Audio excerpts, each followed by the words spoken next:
I can tell you a million reasons why VHS is great. I think it's mostly based on nostalgia. It's always been there. VHS collecting has always been a thing. If it's treated properly, the tape will last far longer than a DVD. And I just think for whatever reason it got popular. The group just more and more people have come into it. And who gives a shit if your porn's in high def? It'll do. The untold story of the VHS collector had to be told because we're living in this strange age where there is a group, not so much, it's not a small group, it's a pretty large group, a couple thousand people who still actively collect VHS. And outside of that group, where you have mass majority of the population, many people believe that VHS is dead, which, if people are out there still collecting it, it's not.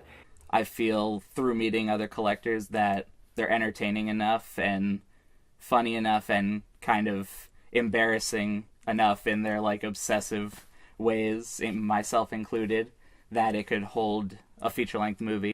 The purpose of the documentary was to really show people that VHS is still collected and it should still be appreciated.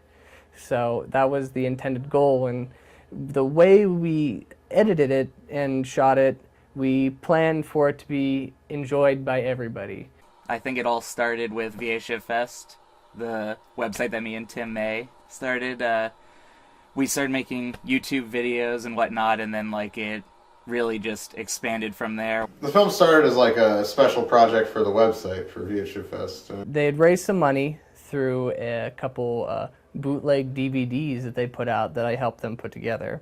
And so they recruited me to come in and help them shoot it. I had more of the technical knowledge of the filming aspect. So we traveled to New York City. Well, actually, we hit Philadelphia, New Jersey, and then New York City. And we did this in 5 days in January of 2012. So we went there and we got interviews with people like Keith Crocker, who directed a movie called The Bloody Ape, Tony Timpone, the former editor-in-chief of Fangoria magazine, and another big one was Lloyd Kaufman, head of Troma Entertainment. We knew we wanted to capture this growing resurgence in VHS and how people are putting out new tapes and magazines and movies and stuff like that. And it was as we were driving back from New York City in Pennsylvania. It was really late, and we were just discussing this because the interviews all turned out really well, and the way that people were talking about VHS, we realized that we had something more here. This was more than just a documentary, a short little 10-minute thing about hunting for VHS tapes to go up on YouTube. So it was at that moment that we decided, well, let's make a feature film out of it, and that's when Adjust Your Tracking was born. But we didn't really know exactly how we were going to make that into a movie, and it really grew from kind of when we took the trip over the summer to collect most of the interviews.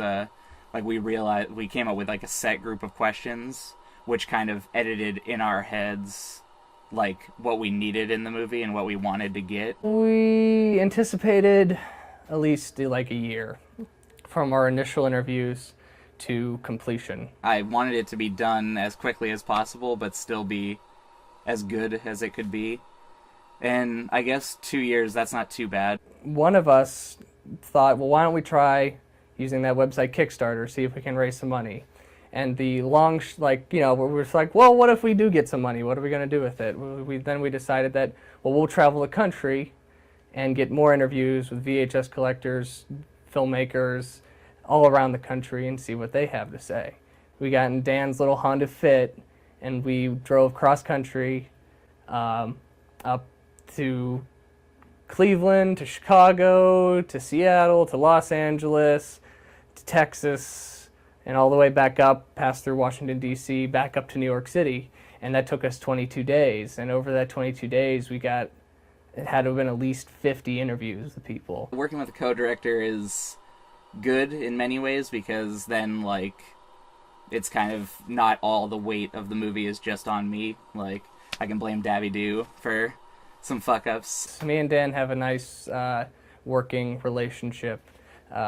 He handles more of the personal aspect of it in this. I mean, he was more knowledgeable about VHS than me because he collected it from the get-go. And so he handled all the interviews, whereas I handled all the technical direction. Basically, we took what we were both like good at. Like, he's a film major and had like all the equipment and like the knowledge of that, and I'm like a journalism major and like am able to like interview people. Now Dan and Debbie do have taken the kernel of an idea in there and made that into like a really exciting project, and one that'll be seen by way more people. And I feel like the main people who will enjoy the movie are probably people who either grew up with tapes or still collect tape. As you'll see, most of these VHS collectors are different. You know, if you watch the movie, you'll see that they're a little bit out there. They can be, and sometimes they can be utterly hilarious and utterly terrifying. But there's something a little wrong with them. the stranger the culture surrounding that collecting that item is. So like I think VHS, even though it's something that all of us at least at one time had a pretty large collection of, is a pretty weird thing to collect for most people. Most people think that's weird. I think he'll represent it extremely well, mainly for the fact that it's made by VHS collectors, starring or with interviews with real VHS collectors for VHS collectors. For one, I'm glad that it's done and that I'll always be able to look, and like if my kids one day are just like talking trash on me, I'll be able to be like, I made a feature-length movie. Like, what did you do?